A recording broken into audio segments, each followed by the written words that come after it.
Hello, Tanya. Nice to meet you. I hope you're doing well today. Thank you for joining us on First Rooted Podcast.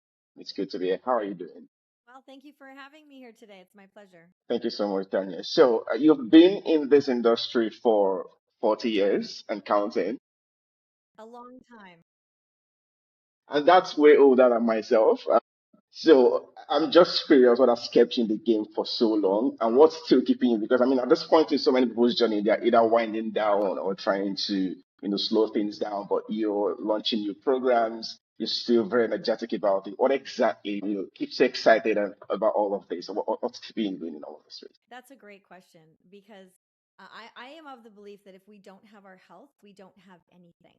We can't do True. anything else well in this world if we are compromised, if we are physically or mentally, emotionally, if we're compromised and we can't show up in the way that we'd like to for our families. And I have grandkids now. I have two little grandkids. Oh, And I know, right? I'm like, oh my gosh, that's, I always have to get them in here somewhere. Thank you for indulging me. yeah. And I want to still be able to, I see my dad, he's 84, he'll be 85 in the fall, and he still gets down on the floor and plays with the kids. He can keep up to me on a power walk. Like Wow. that's what I want to be able to do when I'm in my 80s, in my 90s, and I want to live to be over 100, but I want to live to do it healthfully and then show others that they can do it too, because it's not rocket science, but there's really things that people can do. And especially for women, when they're in this menopause area, perimenopause and menopause, there's a lot of things that discourage women. So the weight and the brain fog and the lack of energy, and they can't sleep, and there's a whole Mm-hmm. bunch of things that happen, but they don't have to happen, and the world's not telling them that it doesn't have to happen. So True. when we put our body into balance, we can roll those back. And so I just want as many women to know that they can do that as possible, so that they can live their best lives. I think that's actually very beautiful. And I wish my mom had heard of this because I did lose my mom because of health conditions, which is exactly what I'm particular about myself, my health, my nutrition, and people around me as well. So I agree with you when you say that if you don't have good health, I mean, pretty much every other thing in life is almost useless. So that makes a lot of sense. And hearing that your dad is 84, I read on your page where you mentioned that he also at some point in his life tried to, overcome some serious health challenge. Do you mind walking us through that period? How was it like? And, how was he able to come out of it? Right. No, that's actually part of my story because, we grew up on a farm. People called me the health nut even when I was like, a teenager.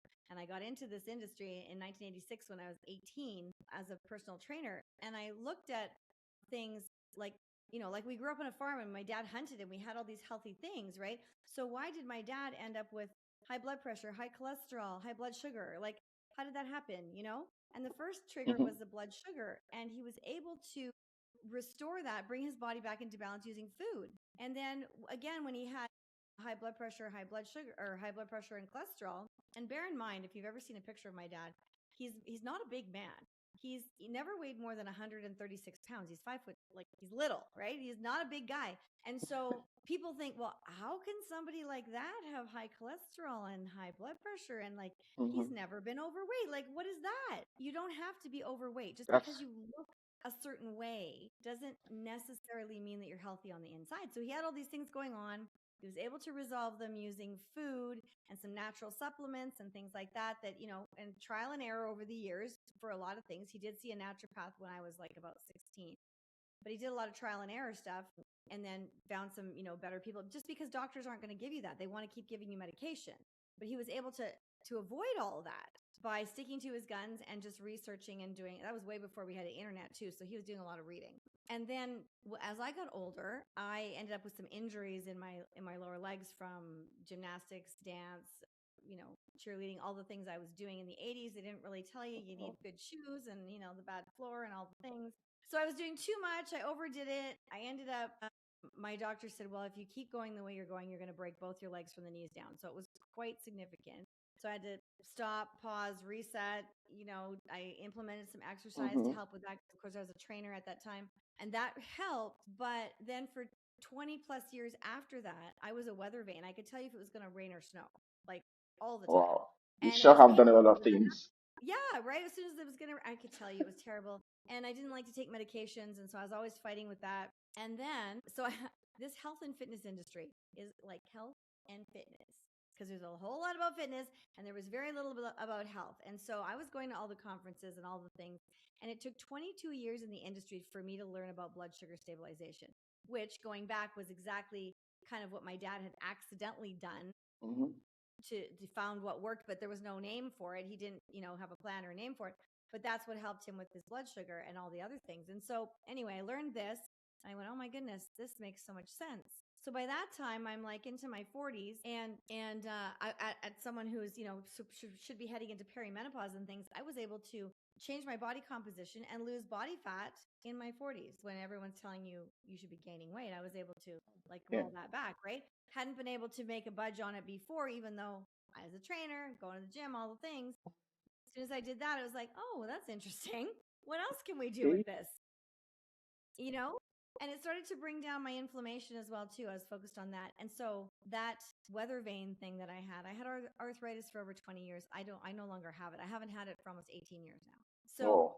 yeah, so when you can get rid of significant pain, things like that, and little did I know later on, all of these things that I was putting into place would save me from all of these crazy menopause symptoms that most women are plagued with.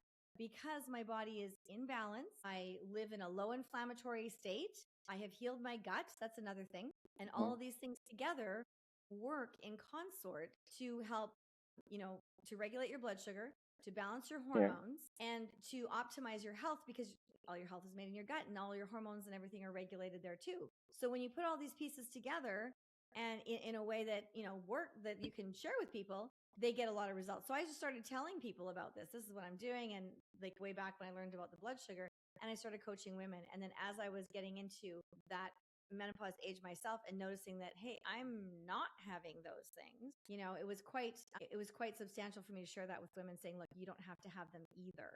So, you know, they just need to know that so that they don't have to suffer. Yeah. That's an interesting story, and I would love to meet your dad at 84. He's It's still actually around. beautiful to hear. Okay. And do you want to talk about your daughter? Because I also read about that, while she was growing up and, the issues she had with her colon. Do you want to talk about that as well? Is that something you're comfortable sharing? Yeah, that was another spot where I started really looking at food. When I got married and had children, my youngest daughter had a blocked colon when she was about 2 years old. And I wasn't getting really any help from the doctors. They were actually kind of ignoring me when I'd first tell them that she was having stomach cramps and stomach aches and everything. And they wouldn't actually do any x-rays or anything until she was waking up in the middle of the night. And so I tell I tell moms now, if you have a little inkling that something's going on, just lie and tell them that they're waking up so that you can get some help earlier. But so what they told me was, well, they gave her adult doses of medication. They gave her this, that, and the other thing. And they said, okay, well, don't stay on this one too long because it can be addictive. And this one, you can only do a certain amount of time. Have lots of water. Do this one. That one's kind of okay. And then monitor it, adjust it, and come back to see us in 6 months. And I went, what? Like that's your advice for me? Come back That's in 6 months? absurd. You're not going to check me like next week? You're not going to like what is going on? And so that they did check her every 6 months for a couple of years, but so that's where I started noticing, and I was noticing that she was having like different foods would affect her in different ways. So that's when I started doing a deep dive about, okay, what do I need to pull out of her diet? Because certain things are obviously not helping her and they're making things worse. And so, it took me a long time to get things right. And we kept adjusting every time she had as she got into school and everything, every time she had summer break or winter break, whatever, we would adjust a few more things. And it took a long time. I can do it a heck of a lot faster now because, we have the internet, we have Yeah, all these things, experience. and I have the knowledge now. But that was really the beginning of my deep dive into food and how I can recreate recipes and things to help make your food healthier, still not feel like you're missing out on things. Because when you have a small child and everyone else wants to eat this and you tell them they can't, I mean, I would just tell everyone in my house, no, we're just not having that now. Or here's a better option, because you Yeah, can't tell the 2-year-old she can't eat something and everyone else is. yeah, So true. that True. doesn't work very well. Let's put it that way. So that's where my deep dive came into that. But it took almost about 10 years for things to be completely right with her.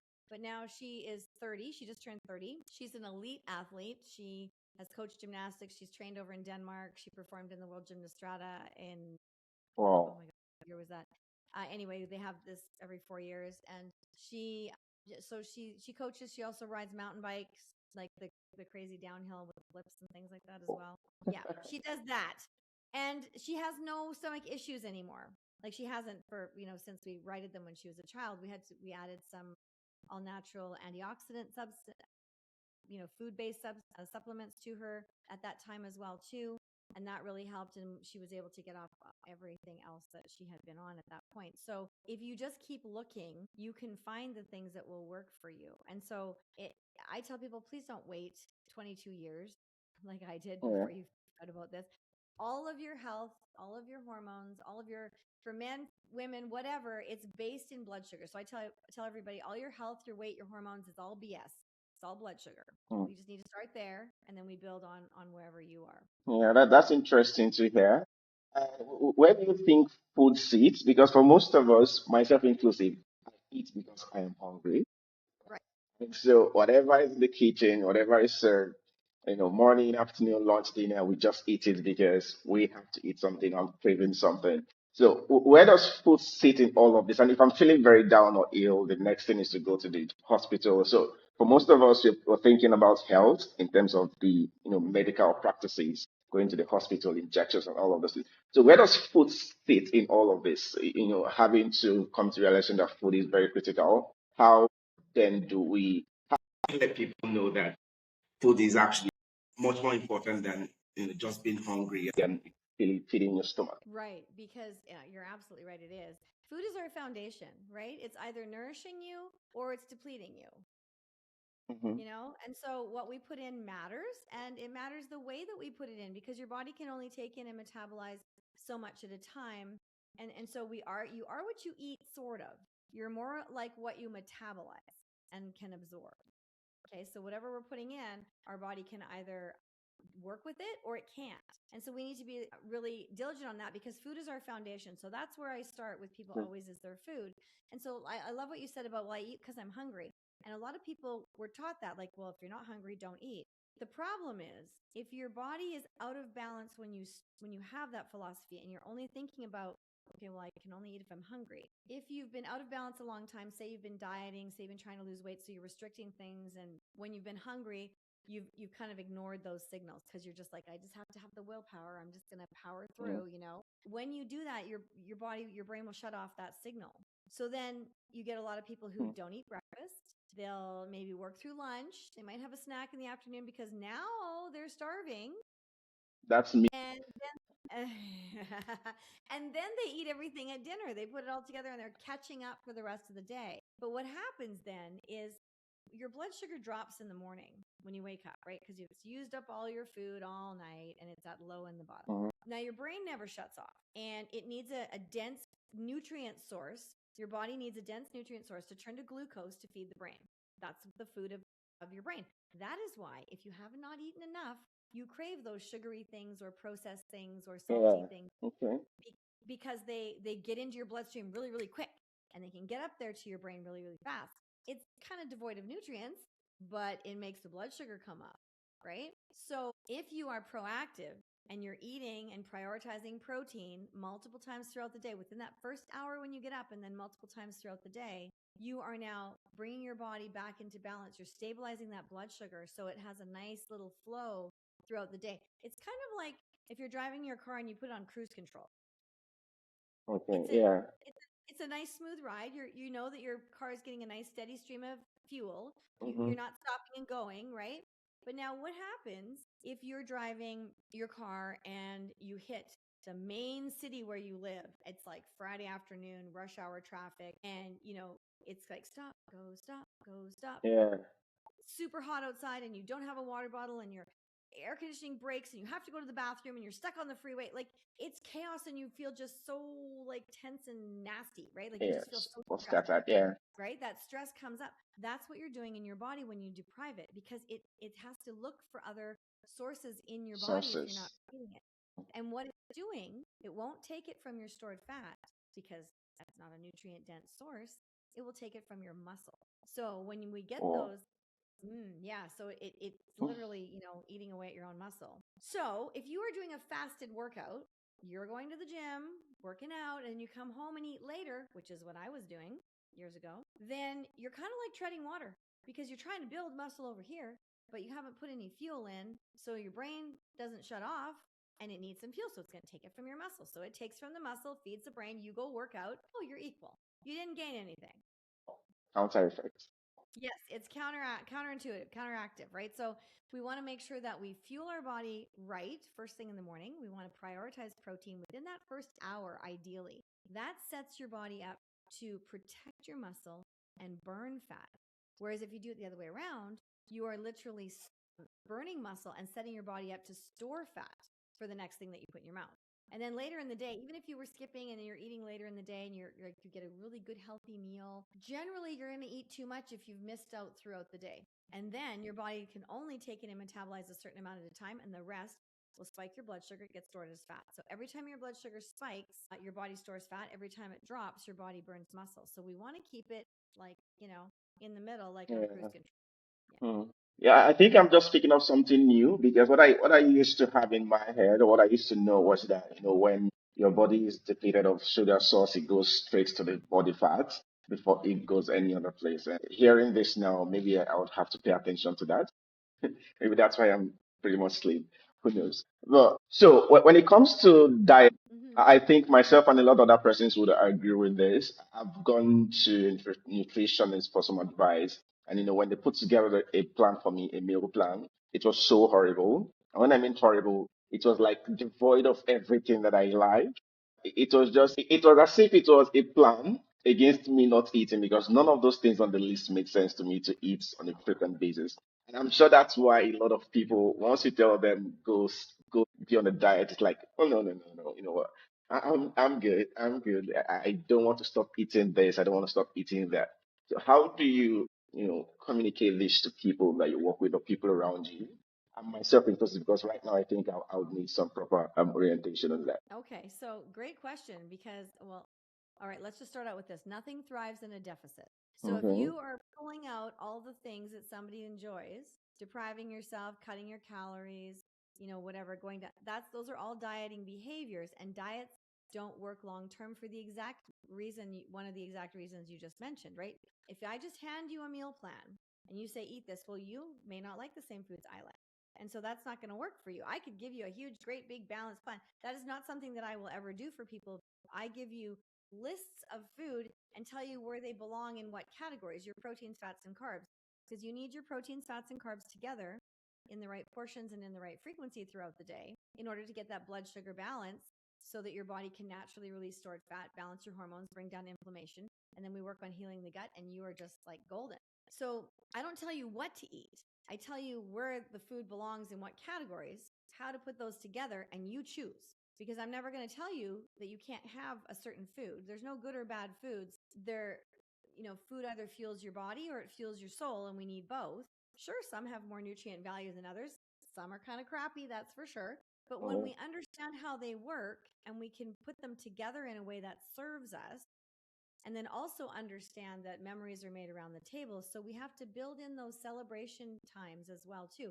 They're not called cheat meals because again, that brings like guilt and shame and all these kinds of things True. associating with food that we don't want to do, right?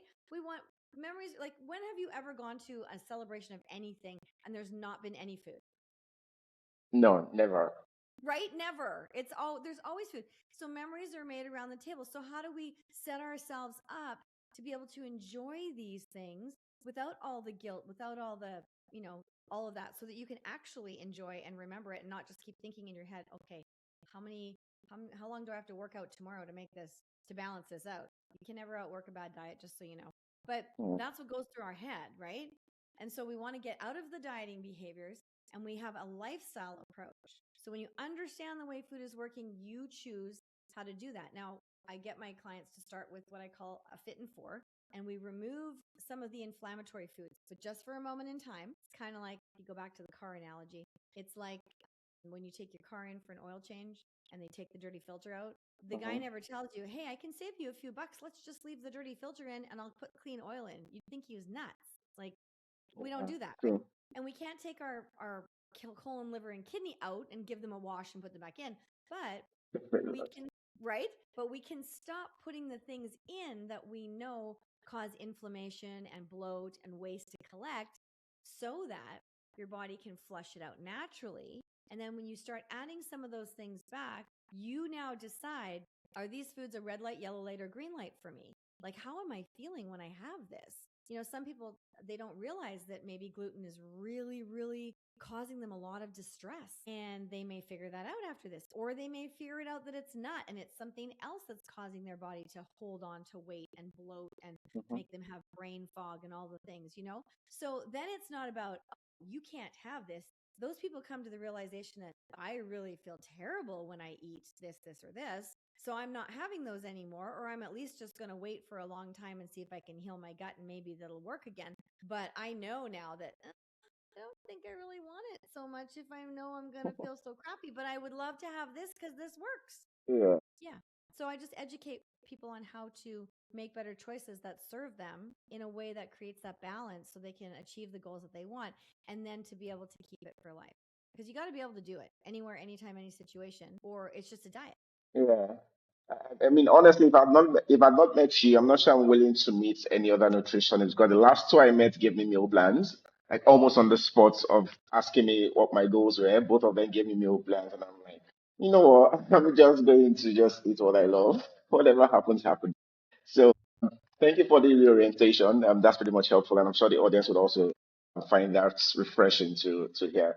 So moving into the work side of things, I read that you're one of just five health professionals that are licensed to deliver this sugar balancing in Canada. How did you come about it? And why do you think it hasn't become mainstream yet? You know, in so many places. I'm not really sure why it hasn't become mainstream. I mean, blood sugar is a big topic because diabetes is such a big thing. And so they talk about it, but they're always doing it reactively. For people with diabetes and pre-diabetes, if they check their sugars and their sugars are high, then they will have some insulin, or they'll do something to bring it down. Or now if they're check it and it's low, they're going to have something sugary to bring it up. But they're not front loading their food to make it show up as stable. And I'm not really sure why that is. I think, well, actually, when I think about it, metformin is a pharmaceutical drug, and there's a whole bunch of other things out there that are being prescribed because it's just easier, right? Ozempic is the huge craze right Mhm. now. So all of these things purport to balance your blood sugar, give you the keep your number, getting the right number on your blood sugar, you don't get the right number because your body is deficient in Ozempic or metformin or Wegovy or anything else. Like, that's forcing your body to go there. And those GLP-1s, we make our own GLP-1 in our body when we balance our blood sugar. So I'm not saying that there's nobody out there that doesn't need intervention, but we should be having a food plan with it so that we can roll back and start to, okay, maybe you need an emergency intervention of medication here, but let's have a balanced food education to go with that so that you can now roll it back and get back to where you were, because you weren't born with a deficiency in medication. So Mhm. something happened along the way. All those small things we do or don't do over time yield a huge result. And so we need to get people just on a better track. So it's always follow the money. If it's something to do with health that is not, doesn't seem right, I would say follow the money, because they're making huge money hand over fist with those. Yeah. Yeah. So it's been quite a while that that's been the case. And so I have had a few people come to me as clients, and their doctors have said, which is amazing. This has been most recently now. It hasn't been in the past, but recently I've had a few ladies where the doctor has said, I think before we give you medication, I think you should go and do this with food. See if you can do that. Now, they didn't refer directly to me because they didn't know me, but they're just like, okay, you Yeah. need to figure it out. So they're like, they want to, but they don't know what to say. I have coached doctors. I've coached a GI doctor, a childhood Well, physiotherapist, RMTs, physiotherapists, doctors going through medical school. And they all tell me they get between 1 and 4 hours of nutritional training their whole career. That's it. That's all mm, they get. So they well, really don't have a foundation to be able to tell you with some sort of assurance that, hey, if you do this, it's really going to help. It's going to work for you. They're really like, yeah, maybe just don't eat some junk food and try and keep the sugar low.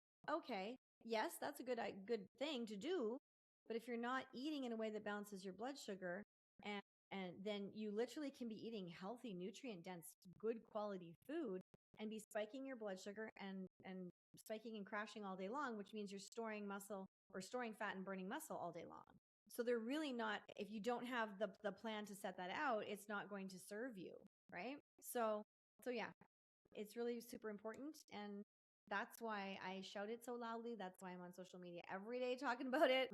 That's why I just want everyone to know, especially these women, because they're suffering unnecessarily. And then, when something great happens with the woman in the home, then it also transfers to everybody else in the home, right? Because the mom is the heart of the home. So that's where I am with that. Yeah, Got I saw disconnected that. from What the source. happened? You had a little surge or something? Yeah, the kind of like kind of went tripped up and all. Apologies for that. Oh, I okay. did get that. I did get that. I did get that. Perfect. So Okay.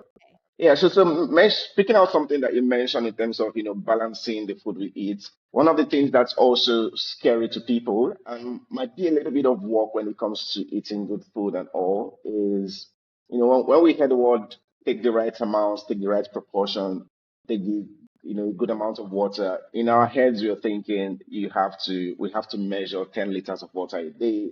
We have to, measure 10 kg of food because that's what I see a lot when people have to eat the right proportion. It comes with some measurements. Right. So is that a thing? Do we have to go through that amount of work to eat the right, No, amount of food and all? no, you don't have to.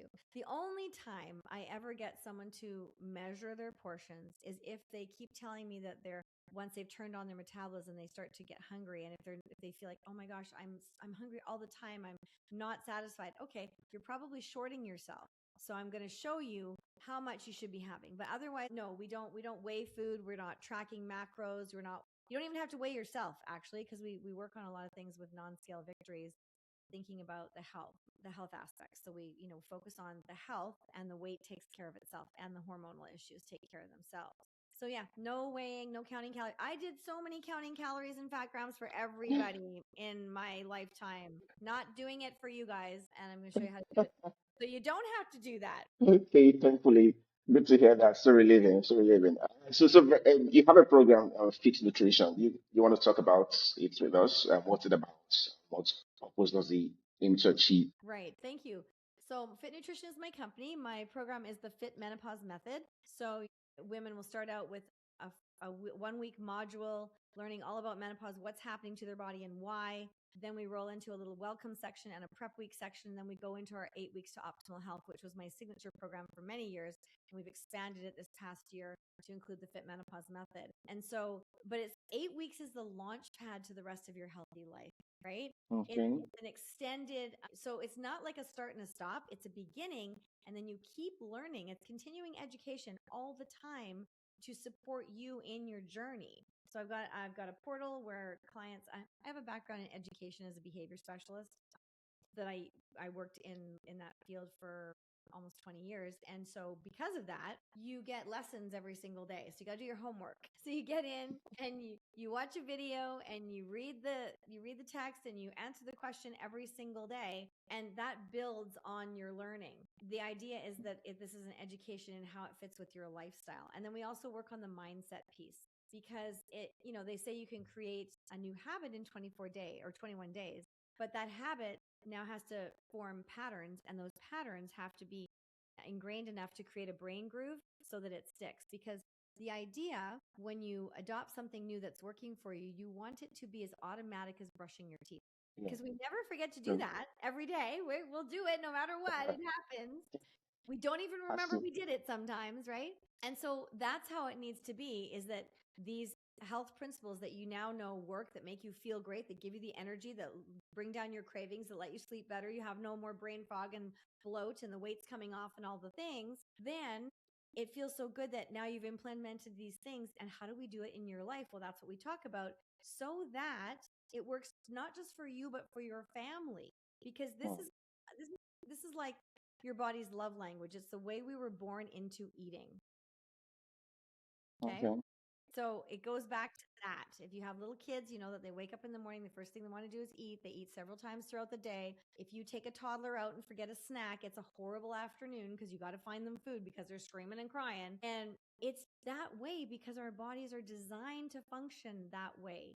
It's their survival. It's our survival mechanism. It's everybody's. As adults, we tend to want to shut those off and ignore them because we're thinking willpower. We just have to power through to lose that weight. But willpower is not a strategy because we're not going to be motivated or have that stick to itiveness, 24/7, 365 because we're not perfect people. So, yeah, we shouldn't have to power through. But when you have the strategies that work with your life, you can balance your body, bring it back to the way it was designed to function. Because our insides haven't changed since we were born. Still have the same organs and systems as our kids do. Yeah. That's Right. So the three things that I tell people when you're looking at a program, ask yourself, is this based in science? And we all know the okay. science of blood sugar is huge, right? Like it's out there. Does it make sense to you so that you can do this for life? Because if it doesn't, you're setting yourself up to fail, right? And the third thing, would it be safe for your child or teenager to do it with you? So whatever you're going to do, if it's not safe for a child, it's probably not something you should be doing either. Like we wouldn't be telling our kids to go to school and without breakfast, right? We wouldn't be telling our kids to go to school and text home the Weight Watchers points before you eat your lunch. We wouldn't tell the kids that you can never have a banana again if you're keto. Like we just wouldn't be doing those things. And so why would we be putting ourselves through that as well? Because those two things don't align when you get your whole family together or even when you get together with other people. So we have to have things. Yeah, I think that's a good refrain when you put it that way, because at the end of the day, we're all still little kids inside of us trying to, do the things we love and eat the things we love. So, and that does make sense. So I know you work with women specifically. Do you ever get men requests to work with you? Is there a small, outlet for to working with men aside just women in terms of their nutrition and, their health? I do, yes, because a lot of wives will bring their husbands along, or or they'll hear about it from somebody, and so they'll reach out personally. So yes, I do work with men as well too. It's just women is my largest demographic because that's kind of the I'm in that demographic. It's my age group, and that's where I do the most. But yes, I do work with men as well too. There's some on my website. You can go there and at fuelignitethrive.com. You can look at some of the success stories. You'll see some men on there Okay. too. Yeah. Cool, cool, cool. And how do you manage showing up online? Because I've gone through your socials, your website. I see that you're very active. How do you balance coaching and being on social media? Because everybody now says you have to be online, you have to be visible. How do you manage all of that? Well, I'm not an expert. I just try and be consistent daily with the times and the amounts that I'm posting. And like, when I go to check my social media and when so I have business times and then I have coaching times, right? So, and I have another coaching call coming up in a minute, actually. It's great to hear from you, Tanya. Thank you so much for sharing your experience and being vulnerable as well. I really appreciate it. Thank you for your time. And I hope that the guests and the audience would also love to hear what you have to say. Thank you so much. And, you have a wonderful day. Well, thank you, Martin, for having me. This was wonderful. And yeah, anyone can check me out at fuelignitethrive.com. That's my website, or you can find me on social media under my name, Tanya Gustafson. So thank you so much for having me. I appreciate it. Thank you so much, Tanya. Do have a lovely day. Take You care. too.